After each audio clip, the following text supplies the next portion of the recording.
ബേസിൽ പാറേക്കുടി. നോക്കൂ, എം പിമാർക്ക് മത്സരിക്കണമെന്ന് വലിയ മോഹമാണ്. അത് തിരിച്ചടിയാകുമെന്ന് കേരളത്തിലെ പ്രധാന കോൺഗ്രസ് നേതാക്കൾക്കും AICCക്കുമൊക്കെ അറിയാം. അതുകൊണ്ടാണ് അത് പറ്റില്ല എന്നവർ ആവർത്തിച്ചു പറയാൻ ശ്രമിക്കുന്നത്. അപ്പോഴാണ് വലിയ കല്ലുകടിയായി കെ സുധാകരൻ ഇങ്ങനെ തുടരുന്നത്. മത്സരിച്ച് തീരൂ എന്ന പ്രഖ്യാപനം നടത്തിയ ഇങ്ങനെ തുടരുന്നത്.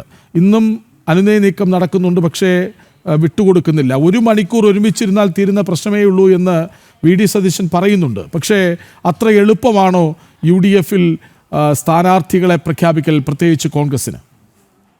കോൺഗ്രസിനെ സംബന്ധിച്ചിടത്തോളം ഈ തെരഞ്ഞെടുപ്പിൽ, അതായത് ഞങ്ങളെ സംബന്ധിച്ചിടത്തോളം 10 വർഷം പ്രതിപക്ഷത്തിരുന്ന് കഴിഞ്ഞതിന് ശേഷം വരുന്ന ഒരു തെരഞ്ഞെടുപ്പാണ്. ഈ തെരഞ്ഞെടുപ്പിൽ ഞങ്ങൾക്ക് കൃത്യമായ ആത്മവിശ്വാസത്തോടെ ലീഡർഷിപ്പ് കൃത്യമായിട്ട്, ഇപ്പോൾ നിങ്ങൾ പറഞ്ഞു 1 മണിക്കൂർ ഇരുന്നാൽ തീരുന്ന പ്രശ്നമാണോ അല്ലെങ്കിൽ അരമണിക്കൂർ ഇരുന്നാൽ തീരുന്ന പ്രശ്നമാണോ എന്ന് പറഞ്ഞു. പ്രതിപക്ഷ നേതാവ് ഉൾപ്പെടെ, ഇന്ന് രമേശ് ചെന്നിത്തല ഉൾപ്പെടെ, ഇന്നലെ KC വേണുഗോപാൽ ഉൾപ്പെടെ പറഞ്ഞൊരു കാര്യമുണ്ട്. അതായത് തെരഞ്ഞെടുപ്പ് പ്രഖ്യാപനം വന്നാൽ ദിവസങ്ങൾക്കുള്ളിൽ ഞങ്ങളുടെ സ്ഥാനാർത്ഥി ഇത്ര പേരെ ഞങ്ങൾ പ്രഖ്യാപിക്കും, ഇത്ര കൃത്യമായിട്ടുള്ള ഒരു സിസ്റ്റം ഇവിടെ വർക്ക് ചെയ്യുന്നുണ്ട്. അത് കോൺഗ്രസിൻ്റെ അകത്ത് ഇതുപോലെ MLA മാർ മത്സരിക്കുന്ന, അല്ലെങ്കിൽ നിങ്ങൾ ചോദിച്ചുള്ള MP മാർ മത്സരിക്കുന്ന കാര്യം ചോദിച്ചു. അപ്പോൾ കോൺഗ്രസിന് വലിയ ക്രൈസിസ് ആണെന്നാണ് എൻ്റെ ഇതിനു മുമ്പ് സംസാരിച്ച BJPയുടെ പ്രതിനിധിയായിട്ടിരിക്കുന്ന അഡ്വക്കേറ്റ് S. ജയസൂര്യൻ ഉറപ്പെടുത്തിയത്. കോൺഗ്രസിന് വലിയ ക്രൈസിസ് ആണ്. അതായത് MP മാർ മത്സരിക്കണമെന്ന വാശിയിലാണത്രേ, ആത്മവിശ്വാസം ഇല്ല എന്നൊക്കെയാണ് പറഞ്ഞത്. കോൺഗ്രസിൻ്റെ അകത്ത് ഇതൊരു ജനാധിപത്യ പ്രസ്ഥാനമാണ്. അല്ലെങ്കിൽ ഞങ്ങൾക്ക് അഭിപ്രായങ്ങൾ പറയുക എന്നുള്ളത്, അല്ലെങ്കിൽ അഭിപ്രായങ്ങൾ പറയുന്നതിൽ ഒരു തെറ്റുമില്ല. ഇന്നലെ പ്രതിപക്ഷ നേതാവ് ഉൾപ്പെടെ പറഞ്ഞു, പ്രതിപക്ഷ നേതാവ് NSUവിൻ്റെ ഭാരവാഹിയായിട്ട് ഇരിക്കുമ്പോൾ ഈ പറയുന്ന പോലെ തെരഞ്ഞെടുപ്പിൽ മത്സരിക്കാൻ ആഗ്രഹമുണ്ട് എന്ന് ലീഡർഷിപ്പുമായി കമ്മ്യൂണിക്കേറ്റ് ചെയ്തു. ഇവിടെ ലീഡർഷിപ്പുമായി കമ്മ്യൂണിക്കേറ്റ് ചെയ്യുന്നു, അല്ലെങ്കിൽ കാര്യങ്ങളിൽ മത്സരിക്കാൻ താല്പര്യമുണ്ടെന്ന് പറയുന്നതിൽ ഒരു തെറ്റുമില്ല. പിന്നെ ശബരിമലയുടെ കാര്യം പറഞ്ഞല്ലോ, ശബരിമലയുടെ കാര്യം പറഞ്ഞപ്പോൾ ഒരു വാക്കുരിയോടാൻ BJPയുടെ ഒരു പ്രതിനിധി ഉണ്ടായില്ല. നമ്മളെല്ലാവരും കണ്ടതാ. അന്നും കോൺഗ്രസിന്റെ ആളുകൾ, അല്ലെങ്കിൽ ഇന്ത്യൻ നാഷണൽ കോൺഗ്രസിന്റെ MLA മാർ ഉൾപ്പെടെ, പ്രതിപക്ഷ നേതാവ് ഉൾപ്പെടെ കൃത്യമായിട്ടുള്ള അഡമൻ സ്റ്റാൻഡ് എടുത്തത് നമ്മൾ എല്ലാവരും കണ്ടതാണ്. പിന്നെ നിങ്ങൾ വലിയ വർത്താനം, രണ്ടുപേരും അങ്ങോട്ടും ഇങ്ങോട്ടും വർത്താനമൊക്കെ പറയുന്നുണ്ട്. തൃശ്ശൂരും ഈ പറയുന്ന തിരുവനന്തപുരം കോർപ്പറേഷനിൽ നിങ്ങൾ അങ്ങോട്ടും ഇങ്ങോട്ടും ഇരുന്നുകൊണ്ട് CJP ഡീല് നടത്തിയത് കേരളത്തിലെ പ്രബുദ്ധരായ അരിയാഹാരം കഴിക്കുന്ന ജനത കണ്ടില്ലെന്ന് നടിക്കരുത്. ഞങ്ങളൊക്കെ കണ്ടതാണ്. തിരുവനന്തപുരം കോർപ്പറേഷനിലെ കോൺഗ്രസിന്റെ സീറ്റുകൾ കോൺഗ്രസ് ഇരട്ടിയാക്കിയപ്പോൾ CPMന്റെ കയ്യിലിരുന്ന സീറ്റുകൾ BJP എടുത്തത് ഞങ്ങളെല്ലാവരും കണ്ടതാണ്. തൃശ്ശൂർ നിങ്ങൾ നടത്തിയ CJP ഡീല് ഞങ്ങൾ കണ്ടത്. നിങ്ങൾ വെറുതെ ഷോ ഓഫിന് വേണ്ടി ഇവിടെ വന്നിരുന്ന രണ്ടുപേരും അങ്ങോട്ടും ഇങ്ങോട്ടും വർത്താനം പറഞ്ഞില്ല. പിന്നെ ഇന്ന് കേരളത്തിലെ സിറ്റുവേഷൻ എന്താ? ഈ ചർച്ചയിൽ നമ്മൾ ചർച്ച ചെയ്യപ്പെടുന്ന മാറ്റർ എന്താണ്? ഇന്ന് കേരളത്തിലെ സിറ്റുവേഷൻ എന്താ? നിങ്ങൾ അങ്ങോട്ടും ഇങ്ങോട്ടും ഹൈവേയുടെ കാര്യത്തിലും അതിനും ഇതിനും ഒക്കെ നിങ്ങൾ അങ്ങോട്ടും ഇങ്ങോട്ടൊക്കെ വഴക്കുണ്ടാക്കി. ഇന്ന് കേരളത്തിൽ സാധാരണക്കാരായിട്ടുള്ള ആളുകൾക്ക് ഇന്ന് കേരളത്തിന്റെ മണ്ണിൽ ജീവിക്കാൻ രക്ഷയില്ലാത്ത അവസ്ഥയിലൂടെ കടന്നു പോവുകയാണ്. ഇന്ന് പലചരക്ക് സാധനങ്ങളുടെ വില എന്താ? ഇന്ന് സാധാരണക്കാർ പുറത്തേക്ക് ഇറങ്ങില്ല, ഇന്ധനത്തിന്റെ വില. ഇന്ന് സാധാരണക്കാരെ സംബന്ധിച്ചിടത്തോളം, ഒരു സാധാരണ കുടുംബത്തിൽ ജനിച്ചു വളർന്ന ഒരു വ്യക്തി, ഞാൻ കാര്യം, സാധാരണക്കാർക്ക് ഇന്ന് ഈ സമൂഹത്തിൽ ജീവിക്കാൻ പറ്റാത്ത അവസ്ഥയിൽ മുന്നോട്ട് പോവുക. കോൺഗ്രസ് കൃത്യമായിട്ട് ഒരു പ്രകടന പത്രത്തിൽ ഞങ്ങളുടെ രാഹുൽ ഗാന്ധി വന്ന ഈ പറയുന്ന പ്രതിപക്ഷം നടത്തിയ യാത്രയുടെ സമാപന സമ്മേളനത്തിൽ വെച്ച് രാഹുൽ ഗാന്ധി ഒരു കാര്യം ഓർമ്മപ്പെടുത്തി. അതായത് സ്ത്രീകൾക്ക് ഇന്ന് കേരളത്തിൽ ഇനി വരാൻ പോകുന്ന UDFിന്റെ ഗവൺമെന്റ് വരുമ്പോൾ കേരളത്തിലെ സ്ത്രീകൾക്ക് KSRTCയിൽ തികച്ചും സൗജന്യമായി യാത്ര കൊടുക്കും. വിദ്യാർത്ഥിനികൾക്ക് 1000 രൂപ പ്രതിമാസം, അതായത് വിദ്യാർത്ഥിനികൾക്ക് 1000 രൂപ വീതം പ്രതിമാസം കൊടുക്കും. കുടുംബത്തിനും 25 ലക്ഷം രൂപ, അതായത് ഇൻഷുറൻസ് കവറേജ്, ഉമ്മൻചാണ്ടി ആരോഗ്യ ഇൻഷുറൻസ് എന്ന് പേരിട്ടുകൊണ്ട് 25 ലക്ഷം രൂപയുടെ ആരോഗ്യ ഇൻഷുറൻസ് ഓരോ കുടുംബത്തിനും നടപ്പിലാക്കും. അതുപോലെ യുവ സംരംഭങ്ങൾക്ക് ഇന്ന് കേരളത്തിൽ നമ്മൾ ഫേസ് ചെയ്യുന്ന, ഇന്ന് യുവാക്കൾ ആരും +2 കഴിഞ്ഞ് ഹയർ സെക്കൻഡറി വിദ്യാഭ്യാസം കഴിഞ്ഞ് ഇന്ന് യുവാക്കൾ ആരും കേരളത്തിൽ നിൽക്കുന്നില്ല. കാരണം എന്താ? ഇവിടെ വന്നിട്ട് കാര്യമില്ല. അപ്പോൾ യുവാക്കൾക്ക് യുവ സംരംഭങ്ങൾ തുടങ്ങുവാൻ വേണ്ടിയിട്ട്, ഒരു പുതിയ ഇനിഷ്യേറ്റീവുകൾ എടുക്കുന്ന യുവാക്കൾക്ക് അവർക്ക് യുവ സംരംഭങ്ങൾ തുടങ്ങുവാൻ വേണ്ടിയിട്ട് 5 ലക്ഷം രൂപ വരെ പലിശരഹിതമായി, അത് കടക്കണിയിലേക്ക് അവരെ തള്ളിവിടാതെ തന്നെ 5 ലക്ഷം രൂപ വരെ അവർക്ക് എന്ത് കൊടുക്കും? യുവ സംരംഭങ്ങൾക്ക് വായ്പ 5 ലക്ഷം രൂപ.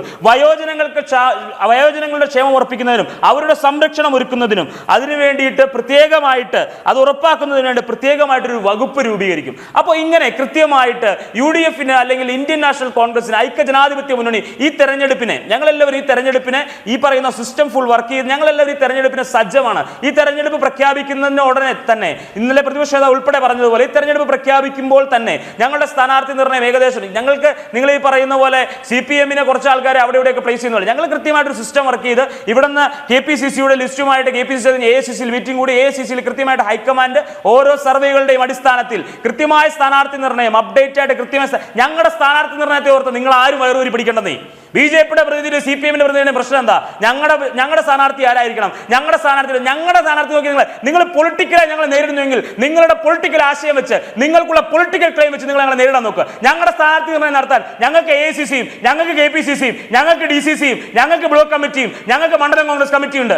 ഞങ്ങളുടെ വാർഡ് തലം മുതൽ ഞങ്ങളുടെ AICC തലം വരെയുള്ള നേതാക്കന്മാർ ഇരുന്ന് സ്ഥാനാർത്ഥിയെ പ്രഖ്യാപിച്ചോളും. നിങ്ങളൊരു പൊളിറ്റിക്കൽ ഫൈറ്റിന് ഇറങ്ങല്ലേ? നിങ്ങൾ ആ പൊളിറ്റിക്കൽ ഫൈറ്റിന് ഇറങ്ങുമ്പോൾ നിങ്ങൾ പൊളിറ്റിക്കലി നിങ്ങൾ ഞങ്ങളെ ഫൈറ്റ് ചെയ്യാൻ ശ്രമിക്കുക. നിങ്ങൾ ഞങ്ങളുടെ സ്ഥാനാർത്ഥിയെ പ്രഖ്യാപിക്കാൻ ഞങ്ങൾക്കറിയാം. അപ്പോൾ അതുകൊണ്ട് നിങ്ങളുടെ ആരുടെയും ഈ പറയുന്ന AK സെന്ററിൽ നിന്നോ മാരാരി ഭവനിൽ നിന്നും വേണ്ട ഞങ്ങൾക്ക് ആരുടെ ഓച്ചാരം. ഞങ്ങളുടെ സ്ഥാനാർത്ഥിയെ കൃത്യമായിട്ട് തെരഞ്ഞെടുപ്പ് പ്രഖ്യാപിച്ച് ഇത്ര ദിവസത്തിനുള്ളിൽ അപ്ഡേറ്റ് ആയിട്ട് സ്ഥാനാർത്ഥിയെ പ്രഖ്യാപിക്കുമെന്ന് ഞങ്ങളുടെ സ്ഥാനാർത്ഥി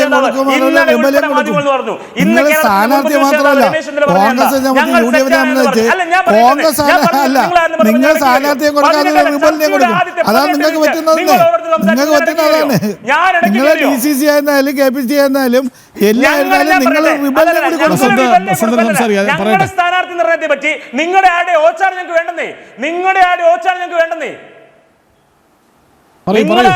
വേണ്ട. ഞങ്ങളുടെ ഓൾ ഇന്ത്യ കോൺഗ്രസ് കമ്മിറ്റി മുതൽ മണ്ഡലം കോൺഗ്രസ് കമ്മിറ്റി വരെയുള്ള സർവേകൾ നടത്തി ആപ്റ്റ് ആയിട്ടുള്ള കറക്റ്റ് ആയിട്ടുള്ള കാൻഡിഡേറ്റിനെ പ്രഖ്യാപിക്കാൻ ഞങ്ങൾക്കറിയാന്നേ. നിങ്ങൾ പൊളിറ്റിക്കൽ എന്തെങ്കിലും പറയേണ്ടി പറഞ്ഞേ. Advocate S. ജയസൂര്യൻ, നോക്കൂ, ഇപ്പോൾ കേൾക്കുന്ന വാർത്തയാണ്. ശശി തരൂർ ഹൈക്കമാൻഡിന് പരാതി നൽകുകയാണ്. അതായത് വീണ്ടും എന്നെ മാറ്റി നിർത്തുന്നു, MP എന്ന നിലയിലുള്ള പരിഗണന പോലും സ്ഥാനാർത്ഥി നിർണയത്തിലോ ചർച്ചകളിലോ ഒന്നും തരുന്നില്ല എന്ന് പറയുന്നുണ്ട്. മറുവശത്ത് ഇപ്പോൾ കാണുന്ന വലിയൊരു കാഴ്ച, K. സുധാകരൻ നിറകണ്ണുകളോടെ ഒരു വേദിയിലിരിക്കുന്നതാണ്. ആ വേദി ഒരു ഓർമ്മപ്പെടുത്തൽ വേദിയാണ്. അതിൻ്റെ കണ്ണീരാണ്. എന്ന് വെച്ചാൽ പണ്ടൊരിക്കൽ തന്നെ രക്ഷിച്ചയാൾ, തൻ്റെ വീടിന് മുന്നിൽ കാവലിരുന്നയാൾ, അയാളെ ഓർമ്മിച്ചുകൊണ്ടുള്ള ഒരു നിറകണ്ണീരാണത്. അദ്ദേഹം വേദിയിലുണ്ട്. പക്ഷേ ചോദ്യങ്ങൾക്കൊന്നും ഉത്തരം തരുന്നില്ല.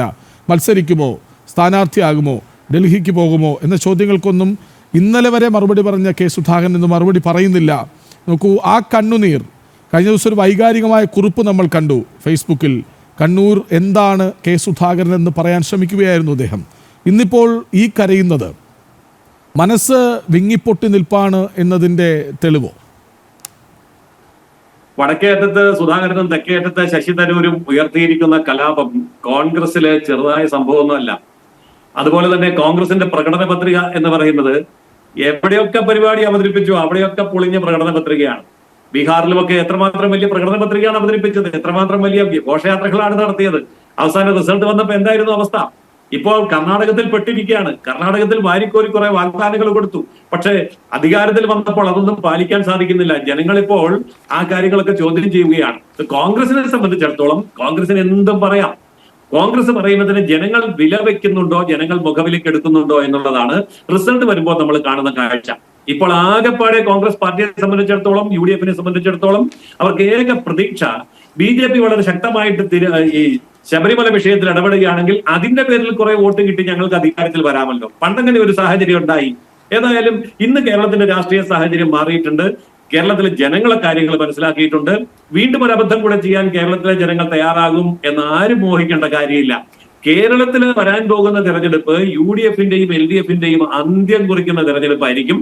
നാളിതുവരെ കഴിഞ്ഞ 70 വർഷക്കാലമായിട്ട് മാറി മാറി ഭരിക്കുന്ന ഈ ഒത്തുകളി രാഷ്ട്രീയം അവസാനിക്കാൻ പോവുകയാണ്.